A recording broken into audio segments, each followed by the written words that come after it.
So I would like to say good morning to everyone, good afternoon, and good night for those who are following us on this third day at the fifth BRICS journey organized by the Faculty of Law of the University of São Paulo.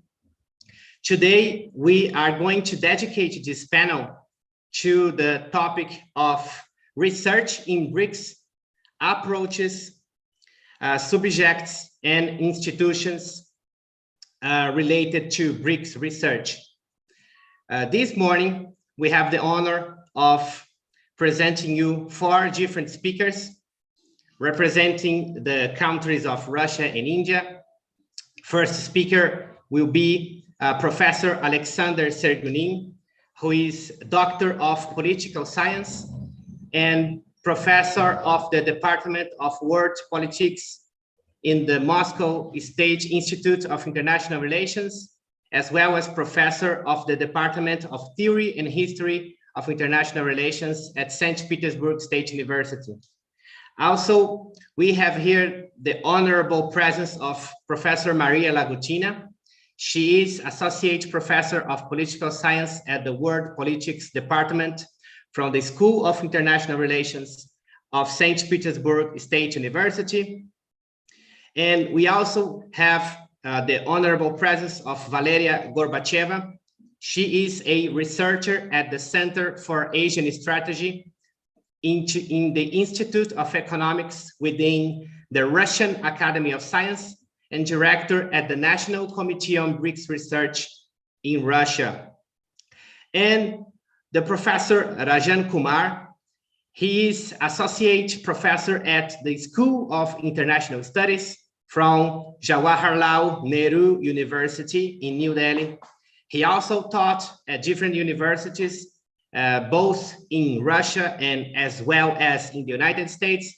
And he is a member of the Board of Advisors in GLA University in India. We, this morning, also have the honor of counting with the presence of the founder and the coordinator of BRICS, the Center of Studies of BRICS from the University of São Paulo, Paulo Gorbacheva, and he will give his regards to the speakers and also to the public. I will transfer the word to you, Professor Casella. Thank you for your presence. And it's an honor to have you all here at this 5th BRICS journey. Thank you very much, Valdir Bezerra.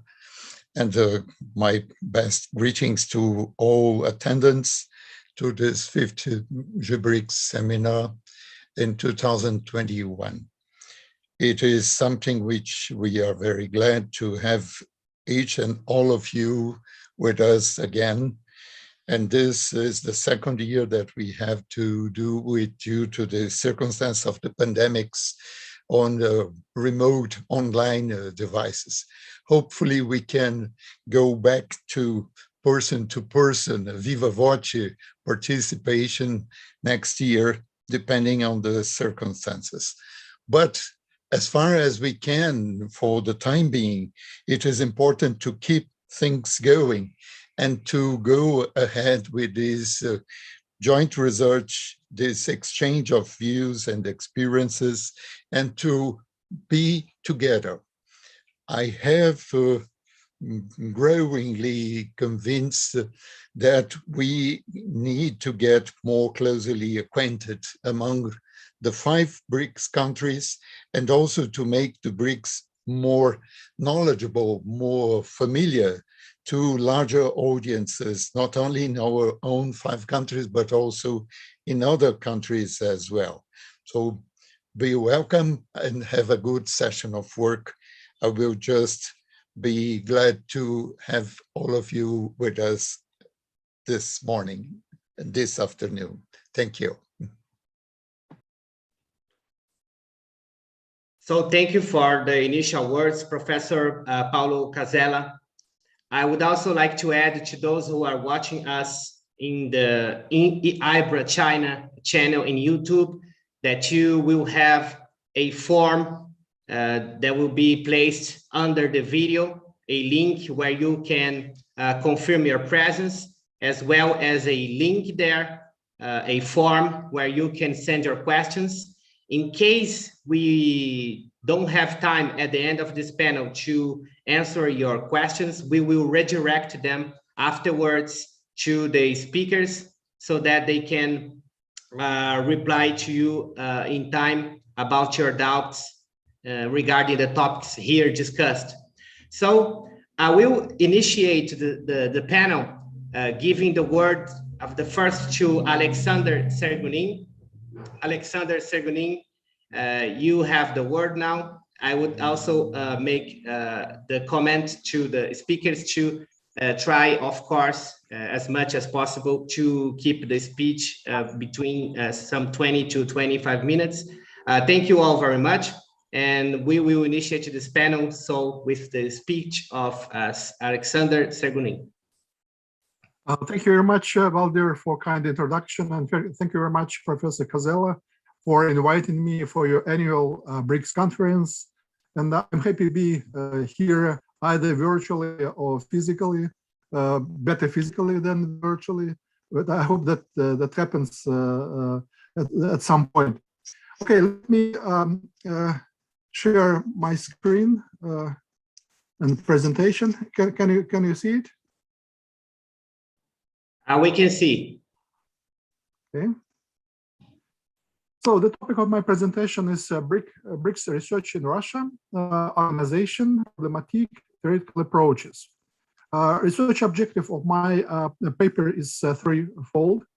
To examine organization of BRICS studies in Russia, I mean institutional dimension. Secondly, main topics for research in BRICS, and finally, main theoretical approaches to the study of BRICS. I would say that research on BRICS started in Russia almost simultaneously with the emergence of this phenomenon, and a number of academic institutions were and are deeply involved in BRICS studies in Russia. In 2011, by the assignment of the Russian President Dmitry Medvedev, he was at that time a Russian president, two Russian entities, the Russian Academy of Sciences, as well as the foundation, which was called Russian World. It's a philanthropic foundation. And with the support of the Russian Foreign Ministry, they established a National Committee on BRICS Research, which serves as a coordinating body for research in BRICS in Russia. The structure of this committee is represented, is demonstrated in this slide. On the top of the structure, we can see a committee board, which is headed from the very beginning by Vyacheslav Nikonov, who is a member of State Duma, the Russian Parliament. He's a deputy head of Foreign Relations Committee in the State Duma. Also, he's a head of Russian World Foundation, which actually was the co-founder of this national committee. And also, Vyacheslav Nikonov is dean of the Faculty for Public Administration at the Moscow State University. So he has a lot of hats. It's unclear which is the main one. But anyway, he's chairman of this committee's board for 10 years already. Georgy Toloraya is the deputy chairman. He's a former diplomat who works at Institute of Economics, Russian Academy of Science, and also as a part-time professor in GIMO. Then also we have a research council, which is chaired by Vladimir Davidov, an honorable president of Institute of Latin America, also Russian Academy of Science. And also this committee has a staff, which is headed by Georgy Toloraya, who is not only a deputy chairman of the committee board, but also he's an executive director of this committee. So this committee has rather broad powers, and he has some funds to encourage BRICS research, but mostly it provides some small grants to young scholars. And also this committee sponsors or arranges conferences, research seminars, expert seminars, and serves as some kind of expertise source for Russian foreign ministry. Then the next slide, you can see the organigram of the BRICS research in Russia. I'm sorry if I just missed some of the Russian academic institutions. It's just the organigram which represents, in principle, the major institutions who are involved in BRICS studies. So on the top of this pyramid, we have a National Committee on BRICS Research. Also, this committee established in 2012 the so-called BRICS Think Tank Council, which is an international body. Our national committee participates in this international body, along with other representatives from the BRICS countries, including Brazil, China, India, and South Africa.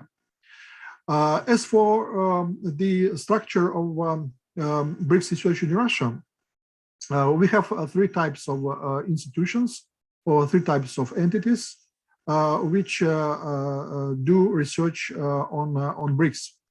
The first type of research entities is the Russian Academy of Science institutions, such as Institute of Economics, Institute of Latin America, Institute of Far Eastern Studies, Institute of Oriental Studies, and the Institute of African Studies. The problem with the organization of academic science or Russian Academy of Science is that none of these institutions has no specific BRICS studies center. They prefer to make studies on the country-based level. For example, Institute of Latin America does research on Brazil, its role in BRICS. Institute of Far Eastern Studies does the same with China. Institute of Oriental Studies, both with China and India. They have a rather good centers, research centers on China and India.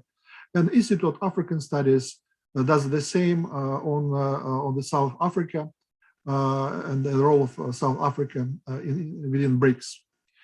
The second type of research bodies is university centers. When BRICS studies only started, from the very beginning, several Russian universities established special research centers on BRICS. For example, Moscow State University established a special council on BRICS studies, which unites scholars from different faculties, mostly from social science faculties, but currently is not very active in research, and they stopped to arrange conferences and other academic events starting from 2015, and my impression that it's a semi-dormant institution. MGIMO also, Moscow State University of International Relations, also established BRICS Center.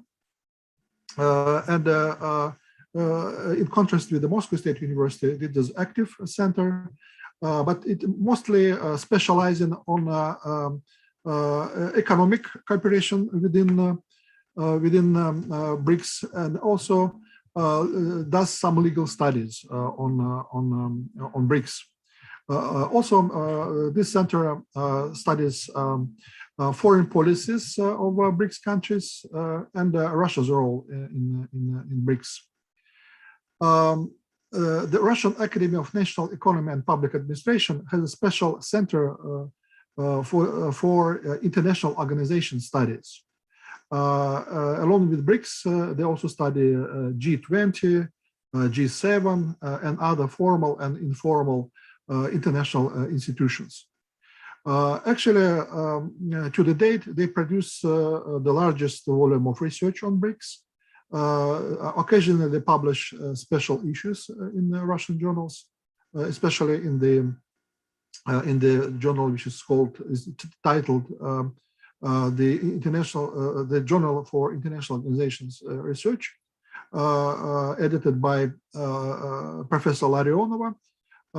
He is formerly a professor at the High School of Economics, but several years ago moved to the Russian Academy of National Economy and Public Administration, and brought the whole team from High School of Economics to this academy.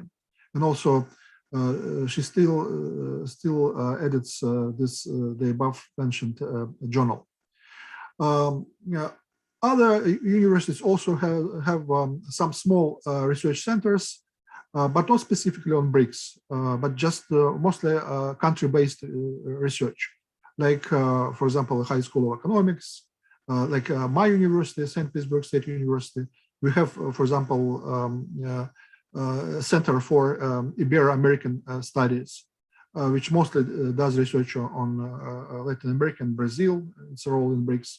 But other scholars like Marie, me, and some other colleagues, they are scattered around different departments. And we do not form a single research center, just only unite our efforts, research efforts, on the temporary basis. Among the regional centers, I would like to mention, first of all, the Ural Federal University, which has a specialized center for BRICS studies. And they do a lot in terms of research. And Maria will talk about the training programs in BRICS studies from this university. And finally, I would like to mention the Far Eastern Federal University.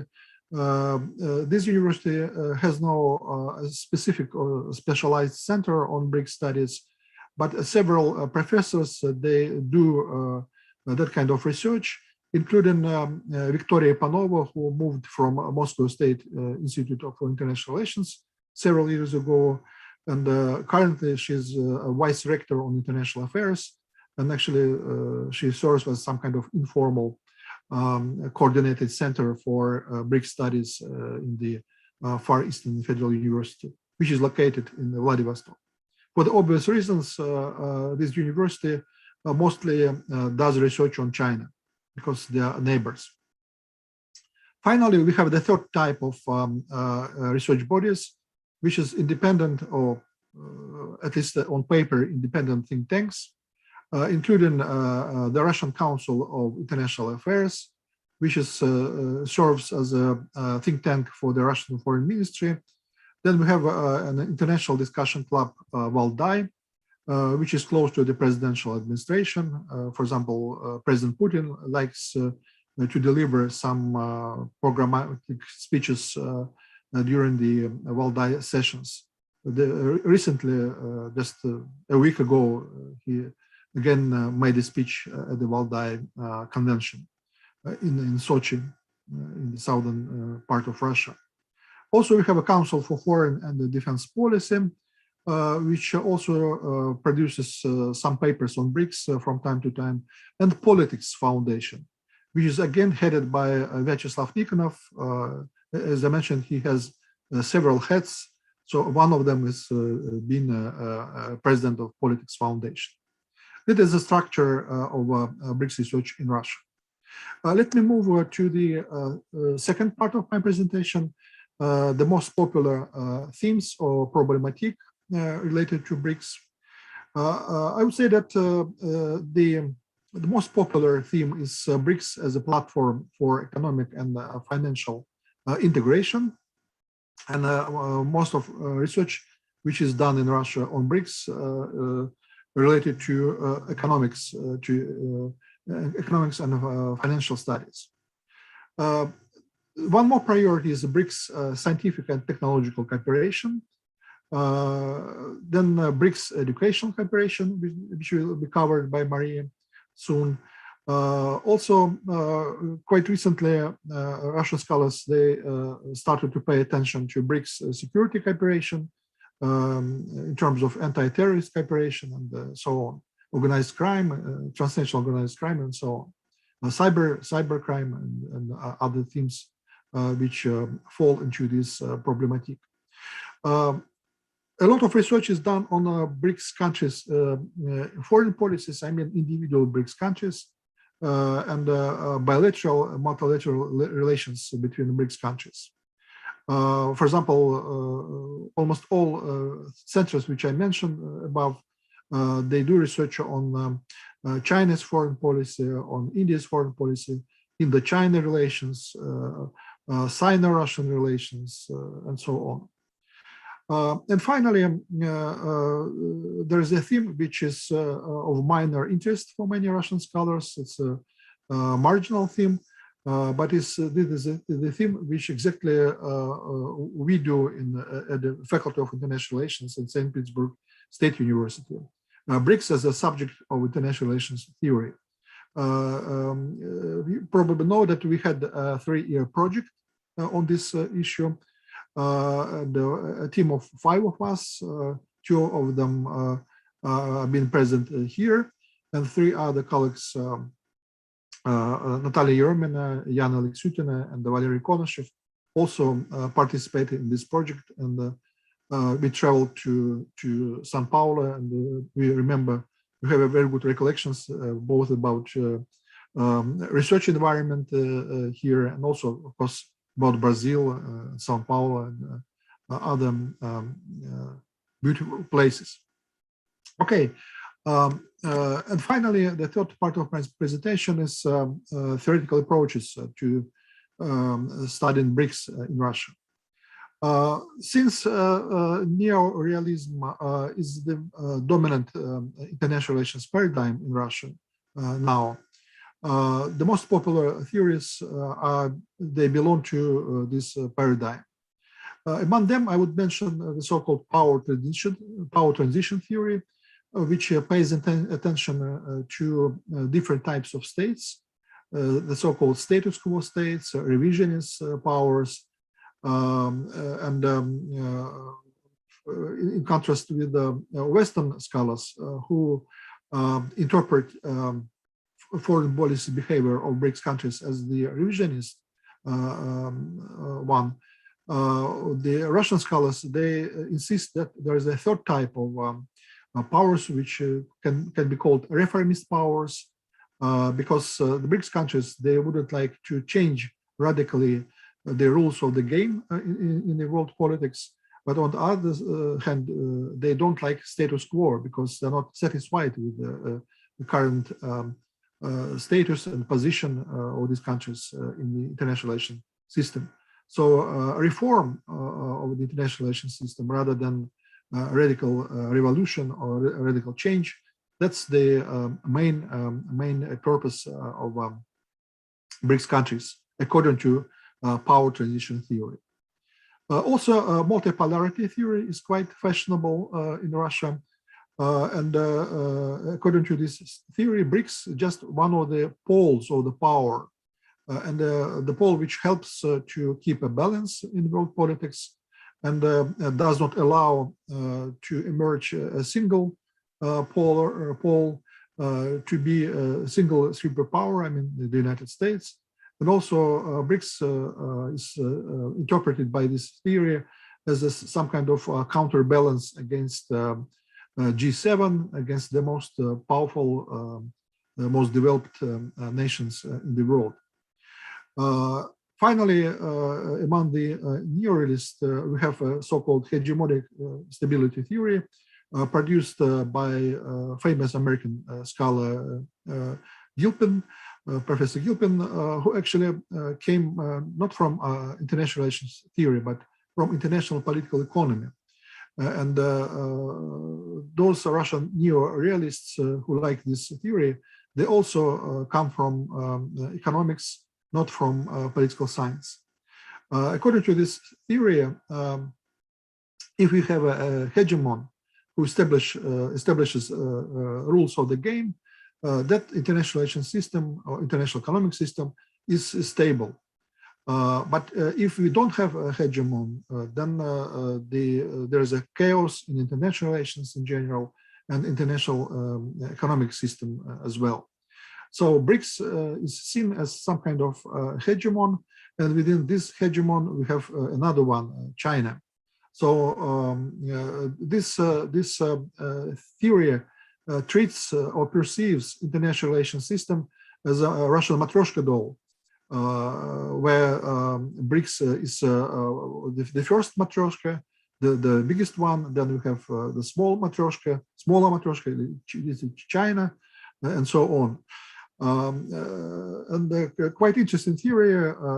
I would say that it makes sense to pay attention to this theory, but of course, as any theory, it is unable to cover all issues related to BRICS and to serve as a universal theory, explaining everything in the world. Neoliberals, they adhere to other theories, which is the soft power theory. And neoliberals, they believe that BRICS is the instrument for soft power over these 5 countries, either globally or regionally.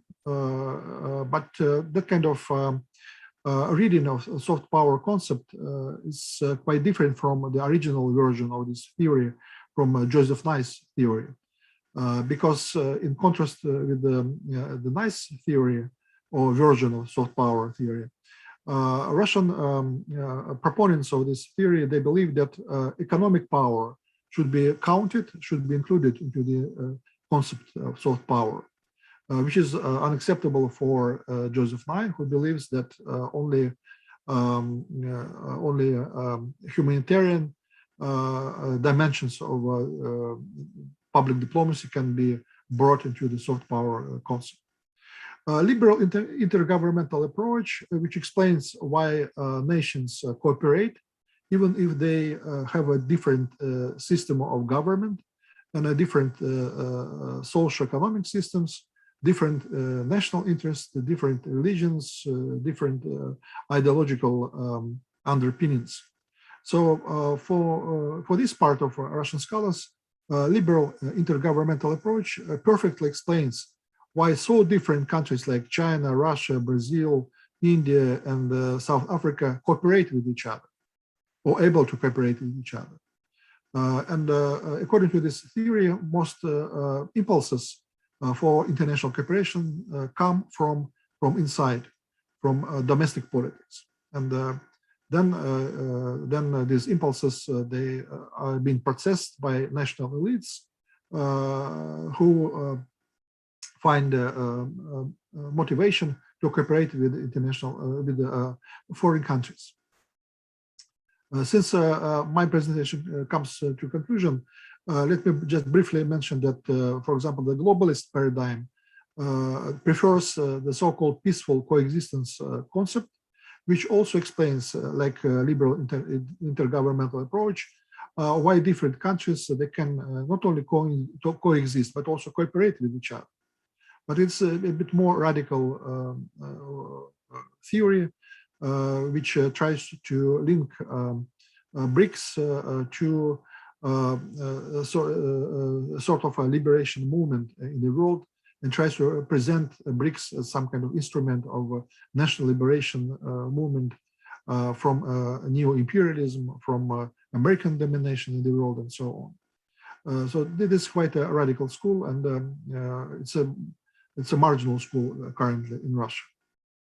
Finally, post-positivist paradigm suggests or offers two other theories. One is status theories, which explain the BRICS motivation is not by economic reasons, as usually people explain why BRICS emerged and what is the main motivation behind BRICS itself. According to status theory, it's not material interest, but some kind of ideational motivation is the main one.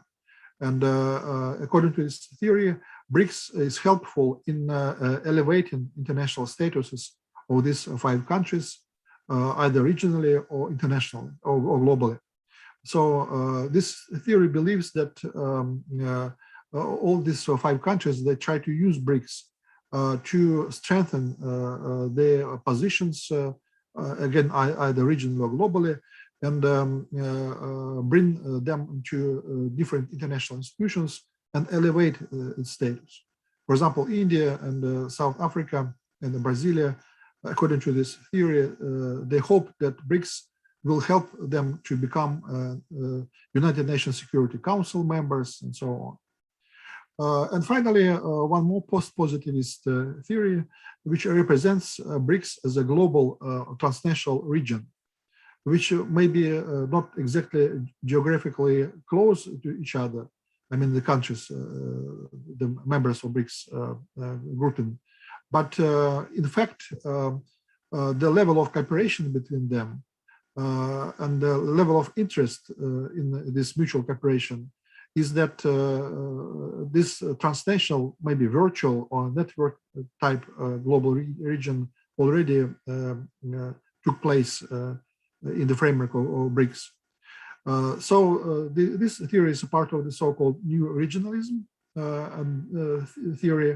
And along with BRICS, the proponents of this theory, they find other global regions which not necessarily linked to the geographical proximity, and not only neighboring countries can be part of these global regions, but also located quite distantly from each other, but having common interests. For example, the Arctic region is seen as another example of global region, although some countries, like for example, Russia and Canada, Russia and the United States, are located far away from each other. Anyway, they have a lot of common interests, they have common institutions, and they have a motivation to cooperate, strong motivation to cooperate. So we have more global regions. That if you need more examples, please ask Maria, who is a specialist in this theory, and her second doctorate was actually based theoretically on this theory. Thank you very much. I'll stop here.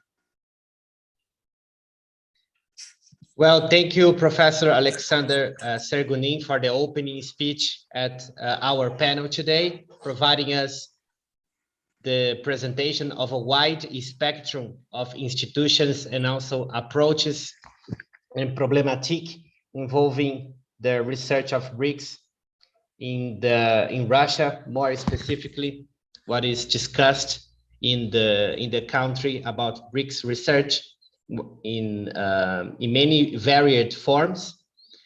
I will then transfer the word to Professor Maria Lagutina, who will continue the presentation on the topic of BRICS research in Russia and the continuation of our panel today. I would like to say thank you again, Professor Sergunin. The word is yours, Professor Maria Lagutina. Thank you very much, dear Valdir. First of all, good morning, good afternoon, good evening. We have different times. Yes, it's very nice, funny and nice, I suppose. Yeah, and it's my pleasure to be here. Of course, it would be much pleasure to be in São Paulo University, but anyway, and you know, this is my fourth BRICS conference. By the way, I had 2 offline and 2 online already. Yes, and I'm very glad to see Professor Paulo. Thank you very much for invitation, for your kind invitation, and I hope we will see each other in St. Petersburg or São Paulo, whatever. It would be nice, and I hope we will continue our cooperation. Actually, we have a lot of results of our mutual cooperation on BRICS. For example, we successfully developed the topic of BRICS in the Arctic and Antarctic cooperation, and this is the result of our BRICS cooperation, I would say like that. But today, I'm going to speak about another topic, and I would like to continue the topic of Professor Sergunin. He presented to you the field and the situation with research of BRICS in Russia, and I would like to show you some brief overview of some educational training programs of Russian universities dedicated to the BRICS studies. And to be honest, it was pretty interesting to try to find some information about that. And I've got pretty interesting conclusions. Let me share my screen. Yes, sorry.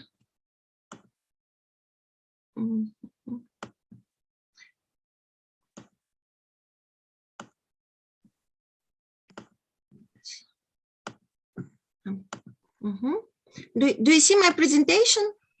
Yes. Yes. Yeah, okay, okay, nice.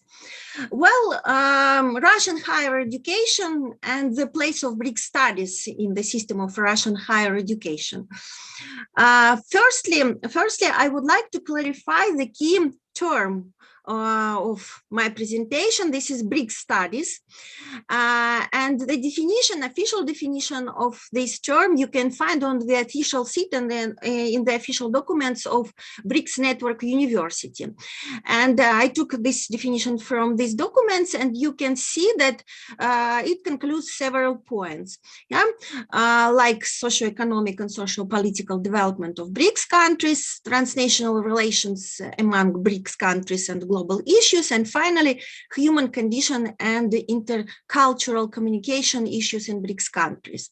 But I would add, maybe conclude a little bit, that today BRICS studies includes both the study of politics, economics, and culture, etc., of individual BRICS countries, Brazilian studies, Russian studies, China studies, etc., etc., and the study of the BRICS itself as a platform of multilateral cooperation, as a subject of research and study. Well, in the case of Russia, the BRICS countries are Russia's most important partners, without any doubts, in the international arena.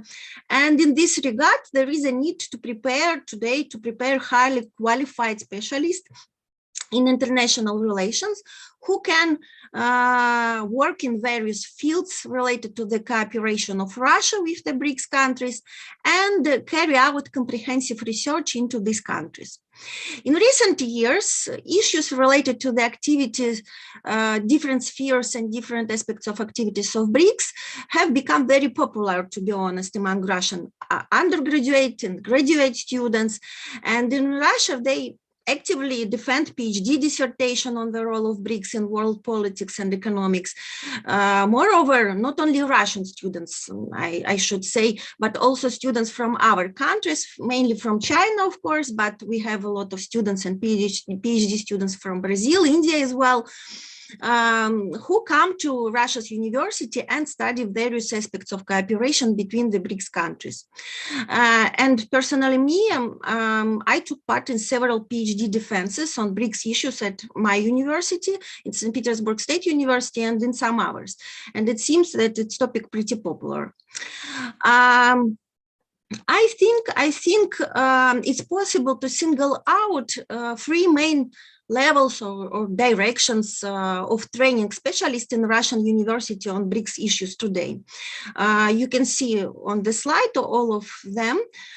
First level or direction, training of specialists from the BRICS countries in various fields in the context of the formation of the common educational space of the BRICS. And here I mean BRICS Network University, first of all, and the role and activity of Russia's university in the framework of this network university. The second level, this is training of specialists on individual BRICS countries. Here I mean area studies, first of all. And finally, training of specialists on the topic of BRICS itself, BRICS cooperation, and I call it like exactly BRICS studies. Let's look at in details all these levels. And firstly, BRICS Network University. I'm sure you are familiar with the activity of this university. And this direction, from my point of view, in the case of Russia, develops within the framework of internationalization of Russian higher education and the creation of a common educational space for the BRICS countries. Those within the framework of BRICS, this network was created in 2015 at the initiative of Russia, by the way. And today, BRICS Network University, this is Association of Educational Institutions of Higher Education in all BRICS countries. And it's regarded today as a major mechanism for multilateral cooperation in higher education in the BRICS countries. And on the slide, you can see the list of Russia's universities who are the members of this BRICS Network University. Totally, BRICS Network University has 56 universities as their members for each BRICS countries. You see that in this list, of course, more than half of this university are Moscow universities. But anyway, we have St. Petersburg State University, two universities from Tomsk, Ural Federal University, etc., etc. Some diversity takes place. However, the educational programs, training programs of the participating universities are mainly developed to areas not specifically related to the activities of BRICS itself, but they are devoted to general issues on the BRICS agenda, like energy, like ecology, climate change, water resources, etc., etc.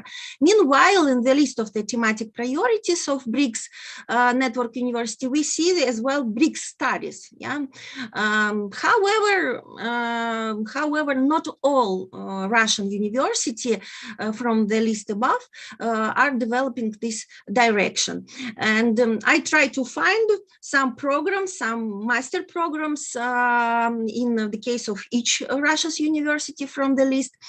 And I find out that 4 out of 12 Russia's university can be given as the examples. And this is a honor to me to present that the first place takes St. Petersburg State University. Good news for our university. And that St. Petersburg State University, in the framework of BRICS Studies exactly, there is a master degree program, Russia and China in Modern World Politics. And information about this program you can find on the official site of the BRICS Network University. This program trains specialists capable of solving research, scientific, practical, and applied problems in the sphere of cooperation between Russia and China in the socio-political sphere. And to be honest, that's all. At Ural Federal University, in the framework of BRICS Studies, once again, there is a BRICS countries in a master program, BRICS countries in a globalizing world. And this master program is prepared within the framework of the BRICS Global Education Initiative, and it's devoted to 2 different aspects of cooperation within BRICS countries and within BRICS. The disciplines studied include such aspects as BRICS economy, BRICS policy, immigration issues, social issues, climate change, etc., etc. Besides these 2 universities who develop this program in reality, I would say like that, there is a mention of a program BRICS in the global world in Moscow State University, in Moscow State University's portfolio on the seat of the BRICS Network University, but on the official seat of Moscow State University, I couldn't find any information and even mention of this program. And I didn't understand even the level of this program. Is it master program or bachelor program, maybe PhD? I don't know. And the last case in the framework of BRICS Studies at People's Friendship University, 2 programs were mentioned as well, like global security and development cooperation and marketing of innovation under current technological trends. But once again, first of all, it's not related to the BRICS itself and the cooperation among BRICS countries. Yes, it covers some aspects of possible cooperations between BRICS countries. That's why. And outside of the BRICS Network University, here I can call as well some new project, educational project, training project, which is developed by a colleague of mine from, he worked at our university, then he worked in Moscow, and now he's the head Baikal Institute of BRICS at Irkutsk National Research Technical University. I mean, Dmitry Savkin. And this Baikal Institute of BRICS, this is a it was founded in 2017. It's pretty new, and it's a pilot school for educational reform established by the Russian Federation's Ministry of Education, and it focuses on sustainable development fields, including disciplines such as chemical energy, environmental ecology, and the circular economy. And once again, I couldn't find the BRICS studies itself in the program, in the list of the subjects of this Baikal Institute of BRICS. But anyway, I think it's good initiative, which is developed in Siberia, in Russian Siberia. The second level, the second direction, this is BRICS countries in Russia's area studies. And I can say that this is the most developed in Russia's university level of studies. Yes, area studies, and especially Oriental studies, which in many cases, in the cases of many Russia's universities, have a pretty long historical traditions. And first of all, once again, I can call the Faculty of Asian and African Studies, or in Russian, Восточный факультет, Восточный faculty, Oriental faculty at St. Petersburg State University. And the beginnings of the faculty can be traced back to March 1818, when Persian and Arabic started to be taught in the city. Yeah, it's from the beginning of 19th century. And at present, this faculty is one of the world's major centers for the study and teaching of languages, literature, cultures, international relations as well, economics, religions, and history of the Asian and African countries, all possible aspects. And the number of Asian and African languages taught here is unparalleled at universities elsewhere in the world. This is the unique place from this point of view. And in the structure of the faculty, we see, for example, Department of African Studies, Department of Indian Philology, Department of Chinese Philology, Department of Theory of Social Development of Asian and African countries. So we see some countries approach here. The next important institution, of course, this is Institute of Asian and African Countries at Moscow State University. This is one more leading educational center in Russia for the training of Orientalists and Africanists in Russia, and specialists in the countries and regions of Asia and Africa. And this, not exactly this institute, but the idea to develop Oriental studies and African studies there was set up, they wrote like in 1755 already, in 18th century, this idea was appeared in Moscow State University. Currently, the institute studies more than 40 languages of the peoples of Asia and Africa. The next important institution, this is the Department of Oriental Studies at MGIMO, established in 1969, and now this is the leading division of the School of International Relations, providing training of bachelors and masters specialized in the area studies of Afro-Asian countries with the knowledge of Oriental languages. And the research sphere and the study sphere of this department covers an extensive range of theoretical and practical problems of contemporary international relations of the Afro-Asian world, the issues of history, culture, civilization, social, political life of Afro-Asian communities. And as far as I know, the BRICS studies and the topic of BRICS is presented, is included in the program of this department. And besides that, I can mention as well regional studies at People's Friends University of Russia, but I was surprised that they pay more attention to, once again, to Oriental studies, because I was expected to see some programs which would be devoted to Latin American countries, African countries. No, I couldn't. There are some programs, China studies mainly, are implemented in the framework of Faculty of Humanities and Social Sciences. But I can add that the colleagues from this department, exactly from this faculty, actually we collaborate with them. They have been engaged in a critical analysis of non-Western theories of international relations for several years, including the theories and concepts of the BRICS countries and South-South cooperation, global South issues, etc., etc. And they try to develop theoretical aspects of non-Western international relations. Yes, and of course, this is not full list. Oriental and African studies, area studies, mainly Asian studies, once again, are also actively developed at Far Eastern Federal University. I would say this, that I can say that this is one of the best and the biggest centers on Asian studies in Russia. Ural Federal University, once again, Novosibirsk State University, Thompson State University, and some others. And finally, the third level, the third direction, this is BRICS studies itself in Russia. And finally, of course, there are educational programs dedicated to the BRICS itself, but to be honest, the only master's program in the Russian Federation that trains highly qualified specialists in international relations who are experts in the issues of the BRICS countries itself, as a whole. This is master program BRICS Studies at St. Petersburg State University, once again, School of International Relations.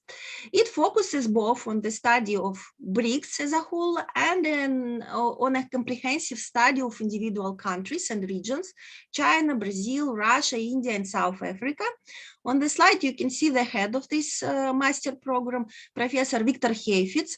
He's a specialist in Latin America, mainly, and he's an organizer of annual Ibero-American Forum at our university. Yes, and we have a lot of other specialists on China, on Russia, on Brazil, of course, bilateral relations between these countries. And now on the slide, you can see the list of main academic courses which are implemented in the framework of this unique master program. You can see the list, and you can see that we at School of International Relations and the head of this master program, we try to develop more complex, more comprehensive approach to the BRICS studies. But at the same time, of course, we pay a lot of attention to individual BRICS countries as well, but try to work out some comprehensive approach. It's important to emphasize as well that this program is being developed in close coordination with the Russian Ministry of Foreign Affairs. This program is not included in the BRICS Network University, but it's under the Russian Ministry of Foreign Affairs. In particular, Sergei Alexeyevich Ryabkov, Deputy Minister of Foreign Affairs of the Russian Federation, is the chairman of the council of this educational program, master program. And every year, the Minister of Foreign Affairs provides for the program management a list of topical themes, topical issues for students' master theses. I think it's good collaboration. In addition to the BRICS Studies program in our faculty, students of our master's program study BRICS at School of International Relations. I mean, first of all, world politics, master program of world politics, but this program is realized in Russian. Asia Pacific Studies, this program realized both, as far as I know, in Russian and in English. And finally, the master program International Relations in English. And by the way, our moderator, Valdir, graduated from this Master Program International Relations in English. And by the way, he defended his master thesis on BRICS, the role of BRICS in global governance. That's why. And each year we have a lot of students from China, less from India and Brazil, but we have students from these countries. Unfortunately, I never met students from South Africa. I don't know why, but we will hope to see some of them. And all these foreign students, not all, but some of these foreign students, they are interested in BRICS studies, and they defend their master theses on BRICS issues. And besides that, in the framework of our school, we have I would say like a whole scientific school on Latin American studies, which is headed by Victor Hefitz once again. And to conclude, my conclusion, I can conclude that today in Russia there is a need for training personnel for the implementation of cooperation between the BRICS countries. Specialists not only well-versed in politics, economics, and culture of individual BRICS countries, but also versed in the international agenda, the specifics of governance mechanisms in the modern world system, instruments of international cooperation, etc., etc. And Russian universities step by step open new training programs dedicated to different aspects of BRICS cooperation, and these programs are in demand not only by among Russian students, but by also among students from China, Brazil, and India. In my opinion, among the leaders of BRICS studies in Russia, both at the level of the BRICS Network University, the activity on the level BRICS Network University, and at the level of their own educational training programs, are the training programs of St. Petersburg State University and Ural Federal University, where not only area studies on the BRICS countries are represented, but also programs that provide comprehensive knowledge about the phenomenon of BRICS and the BRICS place in international cooperation. As far as area studies in Russia is concerned, the Russian university have accumulated a rich experience, but I would say that sinology is the most in demand, and we have a lot of departments, faculties with Chinese orientation. And there is a clear lack of educational and training programs for the study of Latin American countries from my point of view, and research on India and South Africa cases is not systematic as well. And to conclude, I can say that at this stage, the formation of the subject field of BRICS studies in Russia is in progress. Thank you very much for your attention. That's all.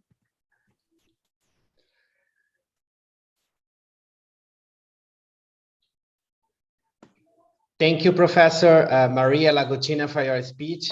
And also thank you for bringing to the public eye and to the public knowledge the importance of the existence of the BRICS network universities, because this is a particular topic that is not so widely discussed in Brazil in particular. And we see that there are many universities that belong to this network present in all the member states, many of them, of course, in Russia, which was the country where BRICS was initiated in 2009. And also interesting information that was also mentioned in a presentation regarding the programs dedicated to BRICS that exist, for instance, in the Ural Federal University and also Moscow State University, as well as the master's program in BRICS Studies that exists in St. Petersburg State University. As you mentioned, I am an alumni of that university, recently graduated in a master's in international relations there, and I could testify to the strong traditions of this university, the oldest university in Russia, as well as its wider range of different programs. So thank you once again for your presentation. It was very instructive. And Following our panel, I will provide the word to Valeria Gorbacheva, with whom I had also happily the opportunity to get acquainted in last year due to the BRICS international program that is provided by the National Committee on BRICS Research. So I will transfer the word to you, Valeria, and thank you for your participation in the 5th BRICS journey. Thank you very much, Chair. First of all, on behalf of the Russian National Committee on BRICS Research, allow me to congratulate the organizers and participants of this 5th conference. And of course, my gratitude to Professor Casella for invitation. Thank you very much. And for Valdir for assisting me during preparations for this conference. And many thanks to my colleagues, professors from St. Petersburg State University for their excellent presentations. Actually, St. Petersburg State University is my home university. It's my alma mater, so I started my long journey on BRICS research from this university. I'm very happy to be a part of it. So today I will make a short presentation just to save more time for the next speaker. And I hope you can see my presentation. Just give me a check.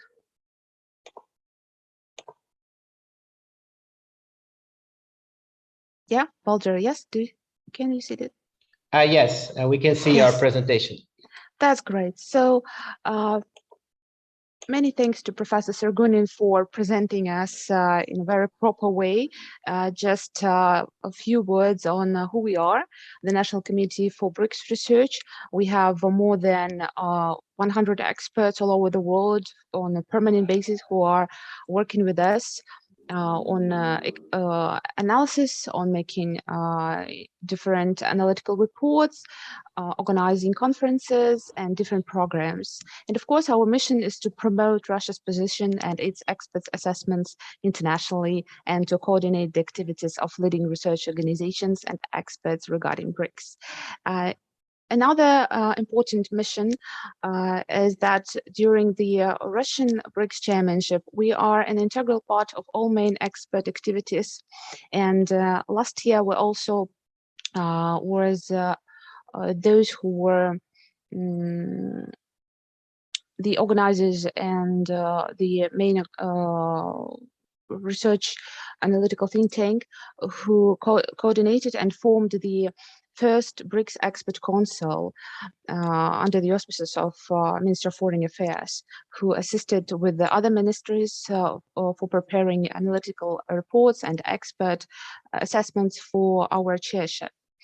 I won't stop here for a long time because as this is a conference for young specialist students, I hope that they will be interested in our major activities which concerns the youth coordination and the youth cooperation. So we do support young researchers and form a pool of experts for the future, not only in Russia, but all over the world. We also organize and conduct competitions, contests, and other international educational programs for universities and graduate students to help them to develop professionally and also personally. And we do cooperate with civil society and youth organizations on BRICS arena. Last year, that was a very comprehensive but very complicated period for BRICS because Russia was the first who should manage all that situation with COVID-19. So since 2019, we were preparing for the year of chairship, and then we should cross all the plans and be ready to make something in online. But still, we managed that, and even our Indian colleagues congratulated us because we were on the top with that. And within the whole Russian chairship, our country hosted like dozens of international events, meetings, conferences, both online and offline. As for us, we do coordinated academic and civil track, and we also formed an expert council comprised more than 50 leading experts on different spheres of BRICS cooperation. We hold 30 preparational webinars on different topics and also prepared 3 analytical reports. And of course, the main topics last year was the COVID-19 and our permanent issues like education, people-to-people contacts, energy, economy and finance cooperation, climate, SDGs, healthcare, and of course, gender equality, which is for today very burning issue for international cooperation and expertise. We do have 3 major programs. It's Academic Forum and Civil Forum. During the Russian chairship, we are the organizers of this both forum, and we do coordinate the Russian delegations for those forums when they are organized by our partners in other BRICS countries. And of course, our major program, educational program for young specialists is BRICS International School. Very quickly about what is Academic Forum and what it is about, what is going on during those 3 days of virtual work. So the mission is to encourage academic exchange and strengthen the dialogue between government and academia. There is another academic track within the Ministry of Higher Education. When we're talking about those area of cooperation, we're talking about mainly about our academias of sciences. But when we're talking about academic forum, we mean that we're trying to combine the best minds from the leading think tanks from all over the world, especially from BRICS countries, of course. So for today, we do have more than 200 participants. That was for the last year, and of course it was both an online and offline forum. And we do have traditionally 2 BRICS think tank council meetings a year, and to discuss burning issues with our partners from BRICS countries. And of course we have also our analytical reports, and if you will be interested in, we have a very fresh analytical report that was combined by our Indian colleagues, Bezerra Research Foundation. It's called the BRICS Future. It is a number of analytical articles from the leading BRICS scientists from the BTTC. So I would recommend you to read it, because there is the latest information on how do we work within BRICS and what perspectives do we have for the next 10-15 years. Civil Forum. Our committee is also coordinating the civil track, and for this meeting we have a separate great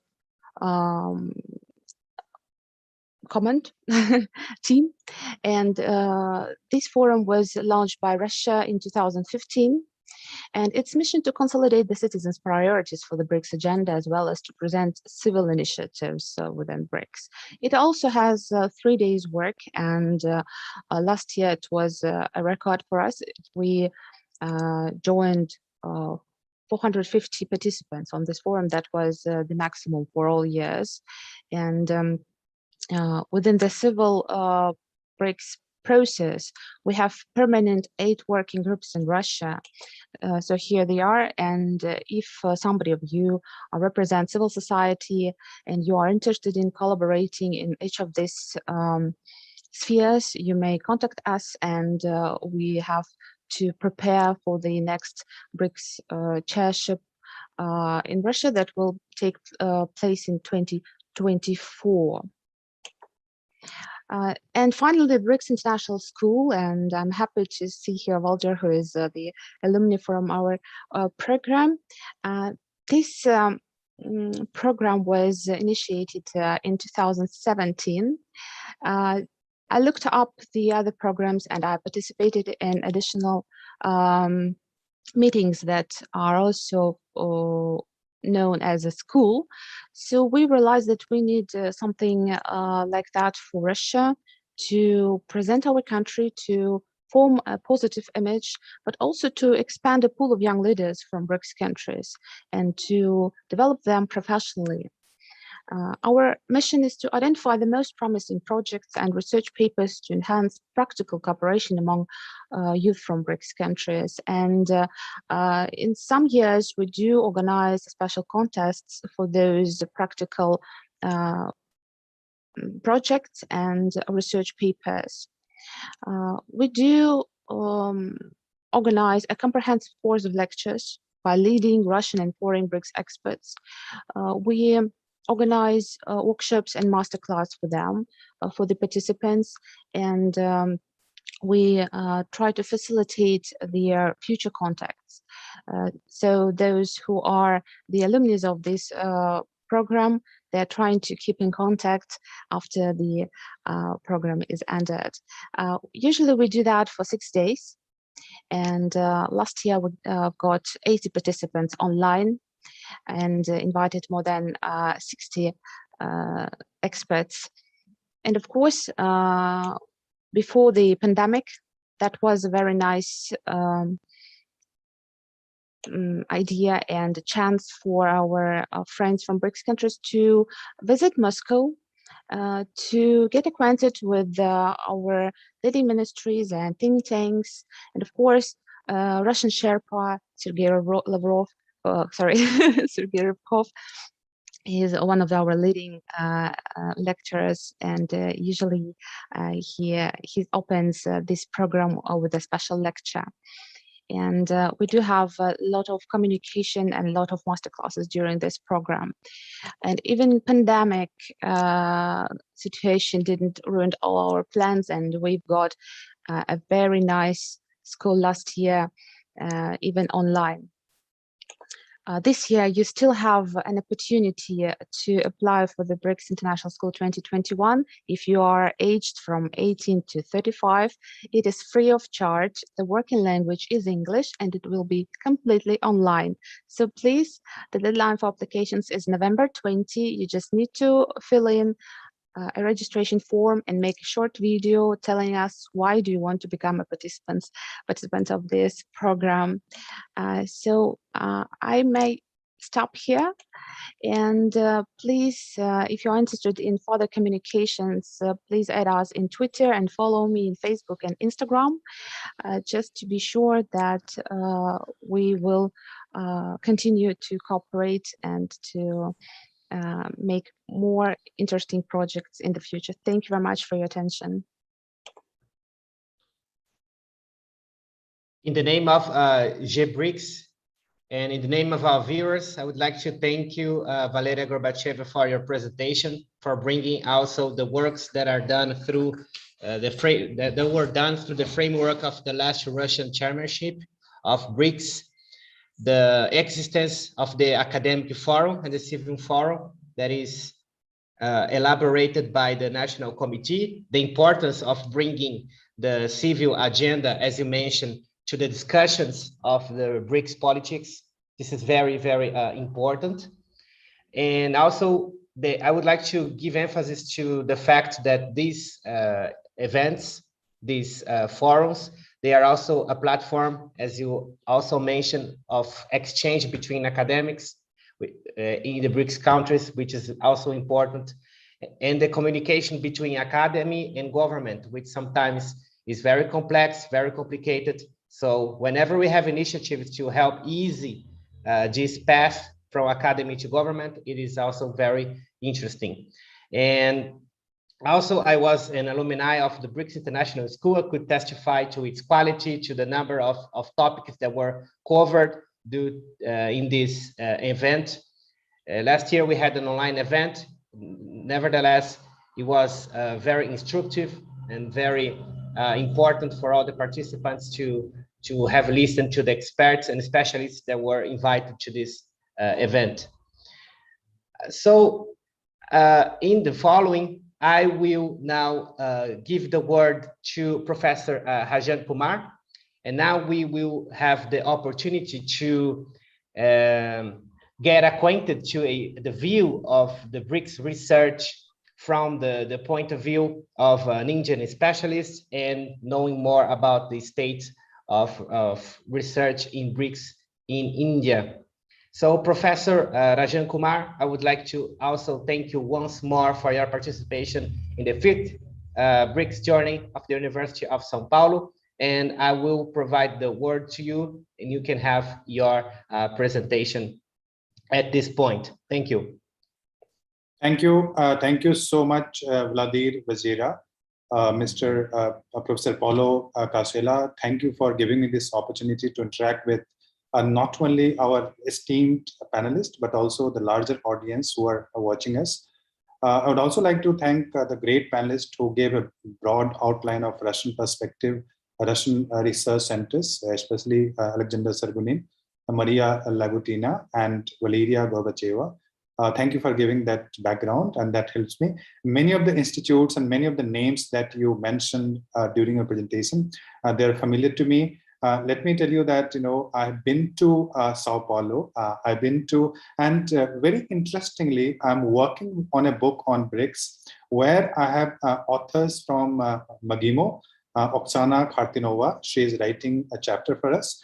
I also have an author from Brazil, Bruno. Bruno is faculty in University of Campinas, this Brazil, and we have scholars from South Africa, China, etc. And this book is on BRICS, and the title of the book is locating BRICS from the global South perspective. And I'm the chief editor of that book, and it's being published by Routledge, London. So hopefully this should come out sometime by the end of this year, or maybe early next year. So thank you so much. I'll give you a broad perspective of what is happening in India as far as the research on BRICS is concerned.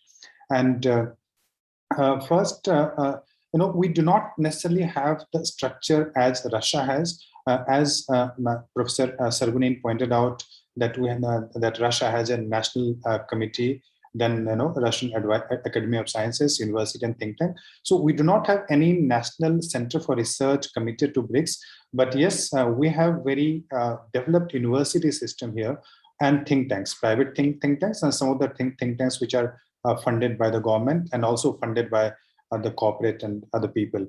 So in the university that I teach, this is called Jawaharlal Nehru University, and here we have School of International Studies. This is the school where I teach. And in this school, we have around 100 more than 100 faculty members who are working on different areas of international politics. We have separate department for political science. So we are committed just to international politics. So we have more than 100 faculty, and we have nearly, approximately 600 to 700 PhD students at any point of time enrolled with us. And the center that I teach is Center for Russian and Central Asian Studies, where we have nearly, more than 100 students doing research just on Russia, Central Asia, and part of East Europe. So we are a very developed center that way. We have a large number of students and faculty working on the BRICS. We also have a center committed to Latin America, Latin America, and they also work on BRICS. Apart from the people we have an East Asian Studies Center, which is they focus on China, Korea, etc. But number of the students, they work on BRICS. So we have a fairly developed system even in my university. And we claim that this School of International Studies is probably the biggest center in the world as far as the international politics number of students is concerned. And we have huge collaboration, as I told you, with Russia, Brazil, China, South Africa. And I visited all the places actually related to a project which I did, which was funded by an Indian agency called Indian Council of Social Science Research. And I went to Brazil. I went to South Africa. I'm a regular visitor to Russia, Magimo, Oriental Institute, etc. I have a lot of colleagues and friends there. So I frequently go to Russia almost every second, third year. So that's about the background. But today I want to give you a broader perspective. How do Indian scholars and Indian policymakers think of BRICS? Some of the think tanks, as I told you, apart from university system, we also have think tanks, and Valeria Gorbacheva, she mentioned ORF. ORF, they do research on BRICS, and the Vivekananda Foundation. It's the number of institutes, think tanks here, which are working on BRICS. So I'll give you what I've done is that I'll not talk much about the institute. I'll give you the broad perspective of India on BRICS, that how Indians think, how policymakers think about BRICS, and how scholars are taking the issue of BRICS. So allow me to share the PowerPoint here. Just a moment. Yeah.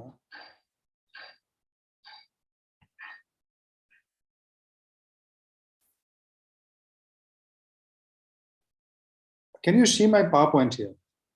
Is it visible? We are seeing, in fact, your screen, but not exactly your PowerPoint. Okay, just a moment. So let me see. I don't know why is it not coming here. So just a moment, please. Just a second.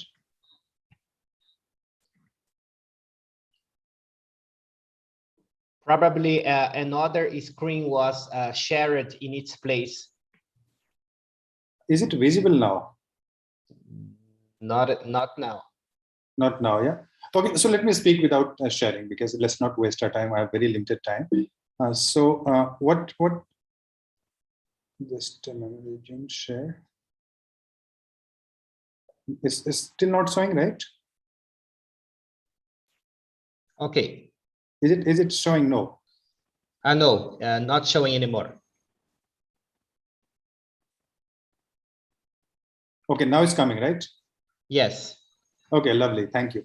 So these are the key points of discussion of my presentation, and I'll be talking about these major points. What are the major narratives on the BRICS as far as Indian scholarship is concerned? How does India perceive BRICS? What are the major issues of India as far as BRICS is concerned? And what are the concerns? What are India's concerns, like some of the issues and challenges for India at BRICS? I've divided for understanding of the people who are not familiar with the Indian foreign policy making. So there is a dominant view, there is a subordinate view, and there is a then government view. So what is the dominant view at the moment in India? And when I refer to this dominant view, I refer to the policymakers, I refer to the scholars who are working on this particular issue, or broadly who work on the foreign policy of India. And at the moment, the dominant mainstream media, mainstream policymaking, the focus is that India should shed its colonial and Cold War hangover and forge close ties with the West, especially the United States. And that's the dominant perspective that you'll get if you have been following the Indian media or the policymakers in New Delhi. The subordinate view, and I place myself here. The subordinate view in India is that India should maintain a strategic autonomy in its foreign policy, and therefore BRICS becomes very, very important for India. And I place myself in this particular category, and my view is not the mainstream view. I acknowledge it here. As far as the government view is concerned, so the government takes very fortunately. Government has taken a very balanced perspective as far as BRICS is concerned. When the NDA government, the government led by Prime Minister Modi, when this government came to power, I was a little suspect that, probably I feared that I had a perception that the policy might shift and the government may not give proper attention to organizations like BRICS, because I feared that the government will try to develop very close alliance or military relationship with the United States. But somehow, let me clarify that has not happened, and I was wrong. Here, the government follows a combination of the above two in the name of what the government calls a multi-alignment. And the government policy has not shifted from the previous government as far as this policy towards the BRICS is concerned. So yes, government takes this organization very seriously. And now there are reasons to believe why this government will take this organization very seriously, even in the future. So coming to broader, because I want to give you a broad perspective of India's multilateral strategy, because India locates multilateral BRICS within that broader strategy of multilateralism. So India's economic growth has expanded its global footprints, and India is now taking the role, its global role very, very seriously, because it has its footprints, economic trade with almost all the countries in the world now. And strategy of India is to align with all the powerful countries that matter to economic and security interest of India. So very strangely, an outsider who is not familiar with the Indian foreign policy making, he or she might get confused, or he might get an ambiguous perspective. But that India is having a good relation with Russia, India is having a good relation with the United States. And initially, India also tried to have a very good relationship with China. Somehow that didn't work. And in the last few years, the relationship has gone from bad to worse, and we had military standoff. I'll come to that later. But for the time being, let me tell you that the policy that India is following is to have a close cooperation with all the important powers. And India is the only country, probably important country in the world, which has a good relationship with Russia as well as United States. And somehow that balancing becomes very, very difficult. But yeah, that's the reality at the moment. So India's approach towards multilateralism is essentially a non-ideological, pragmatic, and highly flexible strategy to navigate securely in a multipolar world. Yes, India would like to have a multipolar world, but India's focus is also not only on the multipolar world, but also on multipolar Asia, because India feels threatened by the preponderance or the over-dominance of China in Asia. So India will always talk of multipolarity in Asia, and of course, multipolarity in the global order. So emphasis as far as India's multilateral strategy is concerned, and since I place India's BRICS strategy within that broader framework of India's multilateral strategy, so India wants to retain the core of liberal international order. It also, but it seeks reform of the multilateral institutions, like all other members, Russia, China, and Brazil, etc. Like all other members, India would like to reform the IMF, World Bank, WTO system. Even in the climate change negotiation, it would like to have different kind of differential this responsibility. But yes, India would like to retain the core of liberal international order. Unlike Russia or China, Russia and China are critical.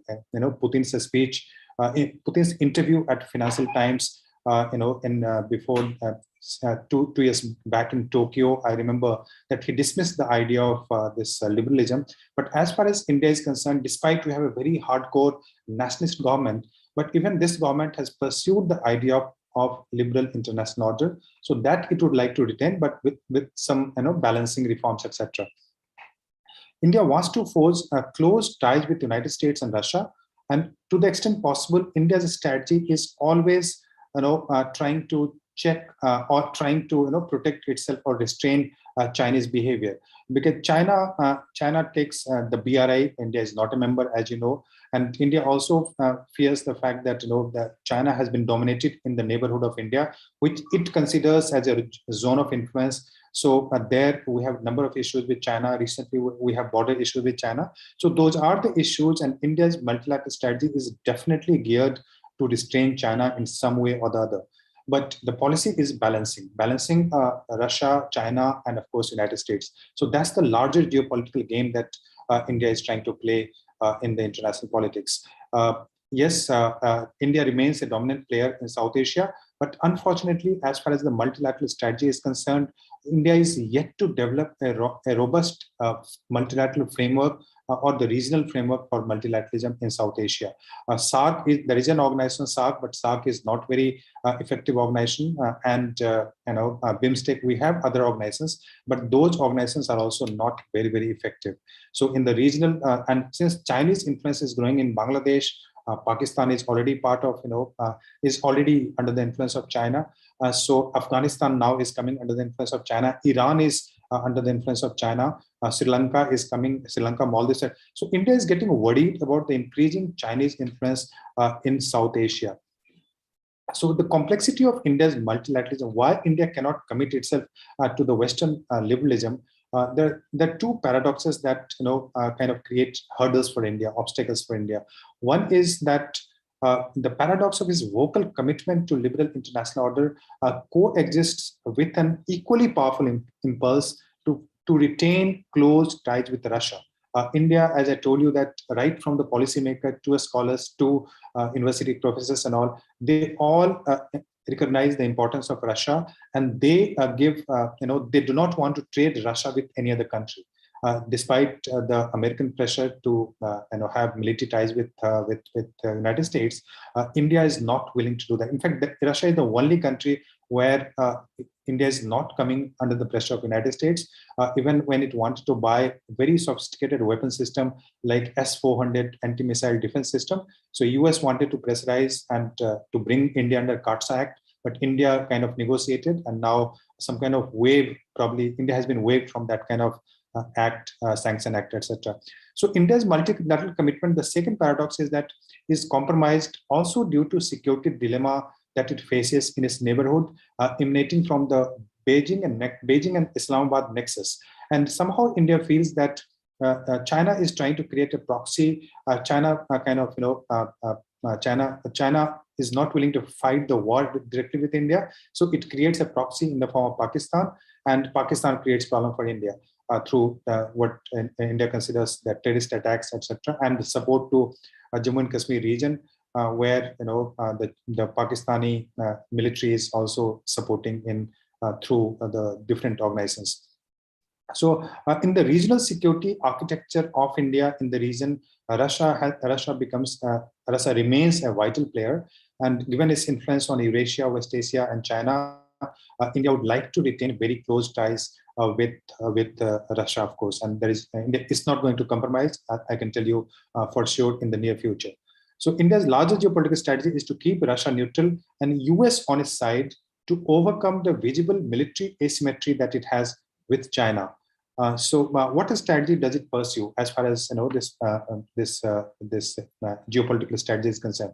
So in its dealing with the world powers, especially with the United States, Russia, and China, India is following a strategy called straddle strategy, which is essentially a risk-averse strategy that offers choices to its diplomacy.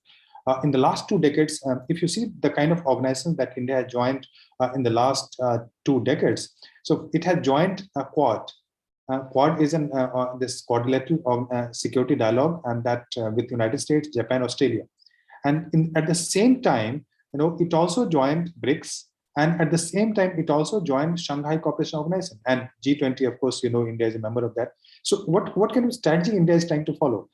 On the one hand, it is a member of Shanghai Cooperation Organization. On the other hand, it's a member of Quad.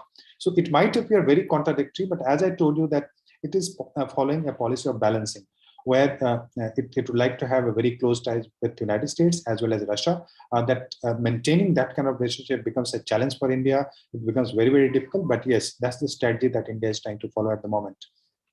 In the local jargon, broadly in India, this is known as the policy of multi-alignment. Multi-alignment, the 2-3 key objectives for this multi-alignment strategy. One is that India, the first concern is India always, because in the Cold War period and before that, because of the colonial mindset, so India finds itself vulnerable in the global politics. India thinks that India was sidelined during the Cold War period. The kind of importance that it should have received from the global past, it has not received. So there is a grudge against the international system. Even today, it's not the member of Security Council, United Nations Security Council. Even today, it's not the member of this nuclear supply group, etc.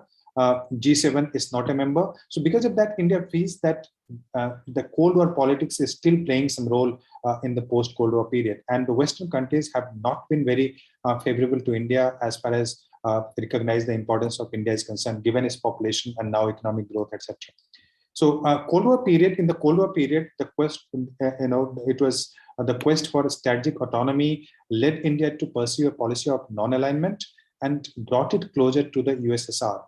In the unipolar world of 1990s, it toyed with the idea of fomenting ties with Russia and China. Yes, mark my words that in the 1990s, India was not having good relations with the United States. So that was the time when it pursued, it tried to follow a close ties with both Russia and China. But today, with the rise of China and kind of conflicts that we have with China, it is moving closer to United States. And in the next few, at least 1 decade or 2 decades, this policy is likely to continue in the foreseeable future. So what you see is that today India is following the multi-alignment, which can be seen as an extension of non-alignment approach. It has rejected the universalism of the weak of the Cold War period and has embraced the pragmatism of the strong. So that's the kind of this multi-alignment strategy India is following at this moment. So what is the dominant narrative? Because we're talking about the researchers being Indian in India on BRICS. So the dominant view in India is that it should forge close ties with United States and the West. Also because now the lobbies have become very powerful as far as the policy researchers are concerned. Funding has become very important, and the government support has become important. And since the government policy is to pursue close ties with United States and European countries, so yes, that is the dominant trend. And it also syncs with the policy of United States, because United States, since Obama administration's time, it has started pursuing a policy of pivot to Asia, where the Pacific became important, Asia Pacific became important for United States. So that is an attempt to align with that US policy with India. But remember that there is a large number of scholars in India who are very critical of that kind of policy. And it's not a small number, because of history, legacy, because of the multicultural background that we have in India. So a large number of scholars and policymakers are critical, and they advocate caution and underline the relevance of strategic autonomy in its foreign policy. People like, even I place myself here in this category, where we argue that India should rather pursue a policy of strategic autonomy and not subordinate this policy to United States, or it should not become second fiddle to the US policy in Asia Pacific. So, we suspect that an alliance with the US will escalate tension with China. So we are against that kind of policy. Yes, we'll have a good relation with the United States, but will not go for a military alliance or any kind of that formation, very close military formation with the United States. So what is the official policy of India today? The official policy, they call it the policy of multi-alignment, which is essentially a risk-averse strategy. It's a hedging technique. Basically, India is trying to protect itself in an emerging, uncertain world. We do not know what kind of world we're going to witness in the next 2 decades. China is becoming important, but there are other countries like European Union is important. Russia remains important. India will increasingly become powerful. So what we are going to witness in the next 2 decades is an increasingly multipolar world order, not only in terms of economic multipolarity, but also in terms of military and the other aspects of multipolarity. In fact, India's External Affairs Minister, and remember that S. Jaishankar, he was the student of my university, school, the same school where I was a student and where I teach. So he's an eminent scholar and a very experienced diplomat. He was Foreign Secretary of India, the most powerful post in bureaucracy. So he noted very recently, I'm quoting him because he's also a minister now, so that the independent mindset that drove non-alignment and then protected our strategic equities can today be better expressed in terms of multiple partnership. It is having many balls up in the air at the same time and displaying the confidence and dexterity to drop none. So basically juggling with a number of countries together where you are throwing different balls, and bureaucracy is expected to find a very, to play this game very, very carefully. India's balancing strategy, as I told you, New Delhi remains cautious as far as crossing the Rubicon and forging an alliance with Western countries or even other countries. India will not go for alliance even with Russia for that matter. So it's very cautious because of history, because of his legacy, because of different streams of thinking in India. So we are not in favor of forging an alliance with any power on any side. It is wary of alienating Russia. It will not go for alliance with the United States because it worries that Russia might get alienated, and the level of trust required to take such a leap is absent. Washington is still viewed as an unreliable partner compared to Moscow. And there are a number of scholars who are doing the research, and they argue that the degree of skepticism and there is a lingering skepticism as far as India's policy towards US is concerned. And recently, the sudden withdrawal of United States, US forces or the NATO forces from Afghanistan, and the way US cornered France in its submarine deal with Australia. So those evidences or those developments have reinforced the notion of US as an unreliable partner in India. On the AUKUS deal that US did with Australia, so that again created some kind of furor in some kind of suspicion in India that US is playing a different kind of game, and US is not keeping other partners informed in Asia Pacific. Coming to the balancing strategy, if you see the chronology of BRICS and Quad, so that reveals a very interesting feature of how India is trying to balance its BRICS strategy. India joined BRICS in 2009, as you know, immediately after the famous civil nuclear deal with United States, and that was signed in 2008, and almost at the same time at the inception of Quad. So all these developments are happening at the same time.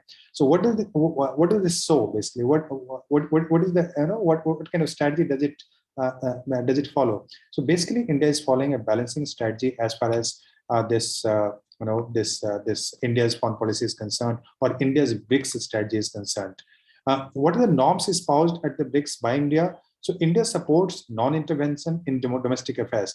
Remember that India might be supporting the liberal international order by and large, but as far as the issue of non-intervention in domestic affairs is concerned, India is closer to Russia and China. India is closer to BRICS. India does not support the cause of promoting democracy in other countries. In fact, on the issue of Crimea, Ukraine, India strongly supported Russia. India said that Russia has strategic interest in Crimea, and it cannot be treated the way West was treating Russia. So respect for sovereignty and non-interference are the two core features of India's foreign policy, and India is not willing to compromise on that. Traditionally, India was seen as a rule taker, where it was taking the norms or rules of the Western norms, but now it is increasingly playing the role of a rule maker. And India finds BRICS as an important institution where it plays the role of a rule maker in the global governance. And also in climate change negotiation, and also in Doha round of WTO negotiation, if you see that India was alienated, India was not supported by the other countries, but India stood firm as far as the Doha round of WTO negotiation is concerned, and also in the Bali round of negotiation at the WTO. So India is very careful. Other issues are very critical for India as far as BRICS is concerned. Multilateral reforms, as I mentioned, that India's vast membership in United Nations Security Council, and all BRICS countries have supported India's stand. China takes a very ambiguous position that it pays the lip service, but as when it comes to actual support, so China is not playing a very instrumental role in supporting India's cause. But yes, India agrees with Russia, China, Brazil on a number of issues as far as reforms of IMF, World Bank, etc. is concerned. Terrorism, as you know, India is a victim of terrorism. So in BRICS, in all the meetings, if you remember India's policy, or if you read the speeches of Indian Prime Minister, so in all the meetings, terrorism has become an important issue for India. And India would like the BRICS to adopt or mention some of the names of organizations which are working from, which are operating from Pakistan. China objects to that kind of stand taken by India, especially when it came to mentioning two of the organizations, Lashkar-e-Taiba and Jaish-e-Mohammed, which are terrorist organizations working from Pakistan, and they do terrorist activities in India. So China was not very happy when those names were taken. In fact, in Goa summit of BRICS 2016, India wanted to take those names, but China opposed it. Fortunately, in 2017, Xiamen meeting of BRICS summit in China, so those two names were included in the BRICS joint summit. So terrorism has become a very, very important issue as far as India's as far as India's BRICS strategy is concerned. Climate change has become a very important issue for India, and the COP meeting, the Conference of Parties Convention meeting, is going to take place just a few days later. And India has said that India is not going to commit on net neutrality carbon emission, this greenhouse gas emission.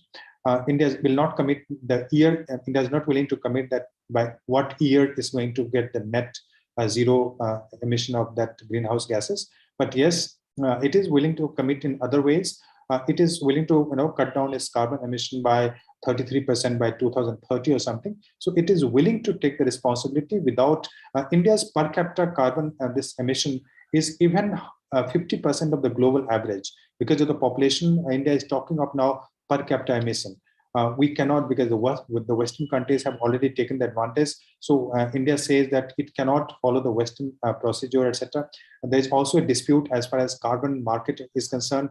Now the dispute, how you interpret the carbon market, etc. But India is willing to cooperate with other countries on the climate issue, and we can talk it later. So now, very briefly, just give me 2 minutes, and maybe I'll conclude my presentation here. So India-China conflict and the BRICS, that is a major concern, not only for India, but also for the BRICS countries, because, you know, we have border skirmishes, we have border conflicts with China. We somehow, we do not have the very active conflict at the border, and it was latent for a long time. After 1962 war, we did not have a large conflict at the border between India and China. But if you see the last few years, so the tension has been simmering, and it has increased in the last few years. So India fears that, you know, if this tension escalates at the border, so that will impact not only India and China relationship, but also the BRICS functioning of the BRICS. Preponderance of China is another issue that India fears that China might dominate the BRICS summit because of its economic power, because of its economic influence. China wants to have the BRICS plus kind of, you know, where it would like to include some of the other countries. India is opposed to that. India is also opposed to linking BRI with BRICS, because India is BRI. India is not a member, and India, because BRI, CPEC, China-Pakistan Economic Corridor, India thinks that that passes through Indian territory, and there is a disputed territory between India, China, and Pakistan. So India is not a part of BRI. So because of that, you know, some of the scholars in India, they suspect the effectivity of BRICS in future. A very important scholar called Brahma Chelani, and he's a hardcore neo-realist kind of hardcore realist and nationalist kind of scholar, but well known in India. So he argues that BRICS is just an acronym without substance. So we do have scholars who argue like this, that BRICS is an acronym without substance. I do not agree to this. I do not subscribe to this, but it's important that I should give you some perspective how Indians are thinking about this organization. So this is an extreme view, not that most of the people agree to this, but he argues that it is not a viable multi-country economic grouping. Some other scholars who argue that the lack of binding ideology, bilateral differences, diversity in terms of socio-cultural and political systems, and China's overwhelming presence, all these factors diminish the space of other countries in that forum. So there are some of the people who argue like this. The biggest threat, according to me, is of course the possibility of escalation of border conflict between the two countries. And in my final assessment, how do I mean, you know, majority of Indians would view BRICS in the coming years. You know, as I stated, it's a subordinate. BRICS will remain India's subordinate, not the mainstream strategy. Mainstream strategy, as I told you, is to force closer ties with the United States. But BRICS will remain a subordinate but important strategy for India in the coming years. It will remain a balancing strategy for India. So besides status seeking and hedging, multilateral reforms and terrorism will remain an important issue as far as India's policy towards BRICS is concerned. China has tried to hedge against the United States, and India is also trying to hedge against China through different multilateral forums. And BRICS has remember that in my view, in the last few months, actually, after the withdrawal of US forces from Afghanistan and the way Afghans were treated by the United States, so some of the people who are very keen to have a very close relationship with the United States, they have started doubting the relevance of the United States. So now they are thinking that, you know, India should follow a balanced strategy where it has to have a very close ties with Russia, with Iran, with a number of other countries, and also possibly China. But in my view, the biggest threat to the viability of BRICS is the possibility of an escalation of border conflict between India and China. In fact, there was a border conflict in Doklam in 2017, and the summit meeting was supposed to take place in Xiamen in China. And it was very likely that if the border issue had not been resolved or the military were not disengaged, so there was a debate in India that whether Indian Prime Minister should visit China. So if that kind of situation arises, it might be difficult for the BRICS also to function. There was a border conflict last year where, you know, some of the soldiers from both the sides were killed, around 21 Indian soldiers, etc., or maybe 40, some of the people say. And some from unknown figure from China, soldier also were killed. So that issue has not been resolved yet. And there are nearly 50,000 soldiers facing each other on the Ladakh eastern border of Himalayas. And if the meeting takes place in China, I don't know how the Indian policymakers will react, because there's a strong lobby in India which will argue that why should Indian Prime Minister visit China if our military is fighting at the border? So India and China both have to be very, very careful as far as the issue of border is concerned. They have to manage their borders very carefully. Otherwise, that will impact the functioning of organization like BRICS also. I think, with this, I'll stop it here. Thank you so much for listening to me very carefully. Thank you so much. I would like to say thank you lastly to Professor Rajan Kumar. Unfortunately, and thank you for all the panelists of this third day of the BRICS journey. Unfortunately, we won't have time to discuss questions. There was one question raised by Leonardo that will be forwarded to you, Rajan, afterwards. And I would also like to say thank you again to everyone, because we are going to have our next panel on the Neo Development Bank. And I will give the word briefly to Professor Paulo Casella for his concluding remarks. Thank you, Mr. Chairman, Valdir Bezerra. Thank you to our speakers in this panel, Professor Alexander Sergunin, Professor Maria Lagutina, Professor Valeria Gorbacheva, and Professor Rajan Kumar. Certainly, BRICS is not an easy task.